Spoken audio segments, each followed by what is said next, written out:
شايف العلامات دي مش حسنات ولا زوائد جلدية طالعالك كده بالصدفة. أول ما تلاقيها اجري قيس محيط بطنك بسرعة. لو لقيته أكتر من 88 سنتي لو انتي ست، أو 102 سنتي لو انت راجل، لازم على طول تعرف ان انت داخل على سكري من النوع التاني. لازم تظبط أكلك كويس جدا وتعرف انت بتبوظ ايه وعاداتك ايه عشان ما يجيلكش سكر. شايف العلامات دي؟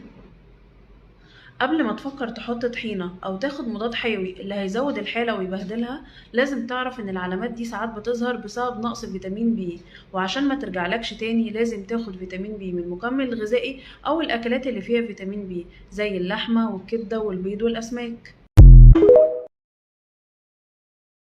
شايف العلامات دي؟ لو مكان العلامات دي فيه ألم وساعات كمان بيكون فيها احمرار وتورم، ده مش عشان وقفت طول اليوم امبارح على رجلك. لو الوجع في أماكن العلامات دي مصحوب بمحيط بطن كبير، يعني لو انت راجل أكتر من 102 سنتي أو انت ست أكتر من 88 سنتي، أرجوك فرمل سكر عشان تحمي نفسك من مرض النقرس. لازم تمشي على نظام غذائي صحي وتمارس الرياضة، وامنع المشروبات اللي أساسها فركتوز زي العصاير المعلبة والمشروبات الغازية. شايف العلامة دي؟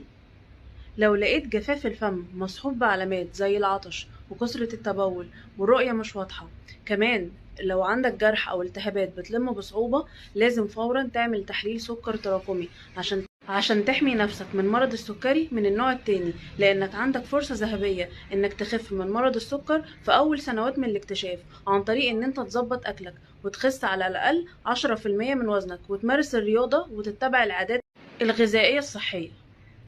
شايف العلامات دي علامات التمدد الجلدي أو الاسترتش مارك. أول ما بتظهر بلون الوردي، بعد كده بتتحول للون الأبيض. دي بسبب زيادة كبيرة في الوزن أو نزول كبير في الوزن. أول ما بتظهر نجري بسرعة نعالجها، لأن لو سبناها للأسف علاجها بياخد وقت.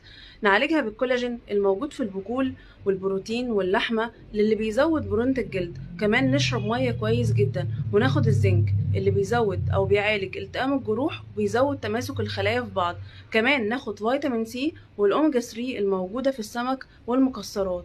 ويا سلام بقى لو زودنا ترطيب الجلد بزيت الزيتون أو جوز الهند أو جل الصبار. شايف العلامة دي؟ طبعا لون الشفايف كده حاجة مش طبيعية، خصوصا لو معها أعراض زي الضعف العام والصداع والدوخة وألم في الصدر وضيق في التنفس.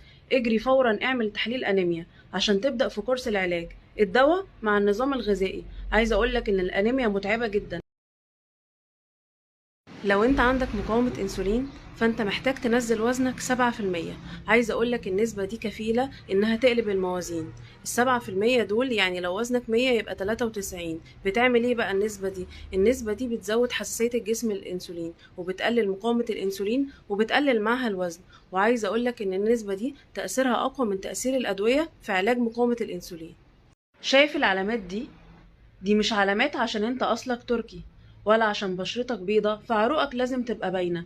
اول ما تلاقيها بدأت تظهر على رجلك، اجري بسرعة العب رياضة وتخلص من الوزن الزايد، وتجنب الملح واشرب مية كويس جدا، وكل الياف من الخضار والفاكهة. خلي بالك الدوالي مرض مش سهل وصعب التخلص منه، فالحق نفسك.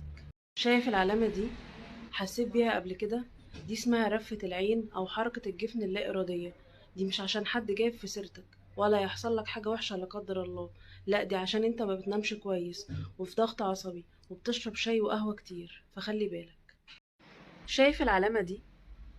حصل لك في المكان ده تورم والتهاب قبل كده؟ عايزة أقولك إن ده مكان الغدد الليمفاوية، وهي جزء مهم جدا جدا من جهاز المناعة. عاملة زي الفلتر كده اللي بينقي الجسم من البكتيريا والسموم والفيروسات. يعني مثلا تسوس الأسنان والتهاب الحلق ممكن يعملوا العلامة دي. لما بعيش حياة غير صحية واكل أي حاجة واشرب أي حاجة، هتتراكم السموم في الجسم، فبالتالي الجهاز الليمفاوي مش هيعمل بنفس القوة، وهو جزء مهم جدا جدا من جهاز المناعة.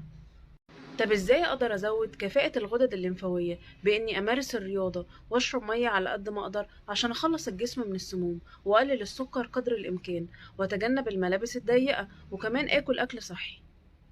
شايف العلامة دي؟ ده الشبه المبكر. ده مش عشان انت شوجر دادي، ولا عشان شلت اول شعراية فالباقي انتشر. ده بسبب نقص بعض العناصر الغذائية زي عنصر النحاس. أول ما تلاقي شعر أبيض في سن مبكر رجع أكلك بسرعة، وخد النحاس من بعض الأكلات زي الكبدة والحبوب الكاملة زي الفاصوليا والمأكولات البحرية. ازيكم عاملين ايه؟ معاكم دكتورة داليا يوسف، اخصائي التغذية العلاجية والاكلينيكية. عاوزة اتكلم عن مرض انيميا الفول. ايه علاقته بالفول وليه سميناه انيميا الفول، وهل فعلا الفول هو اللي بيجيب انيميا؟ قبل بس كده ما نبدأ نتكلم عن المرض، عايزة اقول لكم اعراضه على الاطفال. الطفل ما بيبقاش قادر يقوم بمجهود، في اصفرار ملحوظ في الجلد وتغير في لون البول وسرعة ضربات القلب وضيق في التنفس. اول حاجه عايزه اقولها ان مرض انيميا الفول هو مرض وراثي، ملوش علاقه بالاكل. يعني انت لو ما عندكش اي مشكله في الجينات مهما اكلت فول مش هيجيلك انيميا الفول. طب ليه سميناه بانيميا الفول؟ طيب عشان تفهم مرض انيميا الفول ركز معايا كده، عشان هو عباره عن سلسله حاجات مترتبه على بعض. اول حاجه المرض ده بسبب نقص انزيم او انزيم اسمه جلوكوز 6 فوسفات ديهيدروجينيز، والانزيم ده المسؤول عن انتاج حاجه اسمها نات بي اتش، والجسم بيستخدم النات بي اتش دي عشان يتخلص من حاجه اسمها الفري راديكالز او الشوارد الحره شايف العلامه دي ما طلعتلكش عشان انت ملبوس ولا عشان نايم بالليل زعلان. لو لقيتها مع اعراض زي نزيف اللثه وجفاف الجلد ودايما مجهد ومناعتك ضعيفه، اعرف ان انت عندك نقص في فيتامين سي، لازم تاخده من الاكل او من الدواء. شايف العلامه دي؟ لو ابنك بيتعرض لنزيف الانف مش هقولك بقى الكلام القديم بتاع اوعى ترجع راسه لورا او اكسر انبوله بتاعت علاج النزيف على قطنه وخليه يشمها، لكن بما اننا داخلين على موسم المدارس في ناس كتير بتجيب لاولادها الاوميجا 3 عشان تزود تركيزهم. عايزاك تركز جدا جدا في جرعه الاوميجا 3 اللي انت هتديها ابنك المعرض للنزيف، لان في منها دلوقتي اشكال كتير على شكل كاندي والاطفال بيحبوها، لان زياده جرعه الاوميجا 3 بتزود احتماليات النزيف.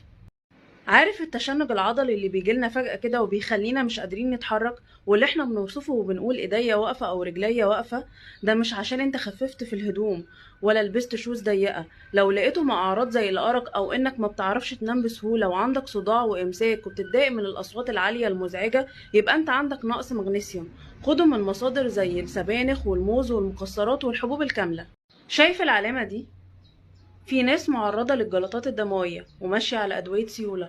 لو حضرتك بتاخد أدوية سيولة قلل أكلك خالص من الخضروات الورقية، لأنها غنية بفيتامين كي اللي هيقلل مفعول الدواء. يعني حضرتك مثلا خدت قرص الدواء وأكلت على الغداء طبق محترم من السبانخ أو من السلطة اللي فيها خضروات ورقية، هتلاقي الدواء مش عامل نتيجة وانت مش عارف من ايه. مشكلة من مشكلات مقاومة الأنسولين، تأخر الإنجاب. للأسف الأنسولين لما بيعلى في الجسم بيعمل ضعف للتبويض أو بنسميها تكيسات مبايض.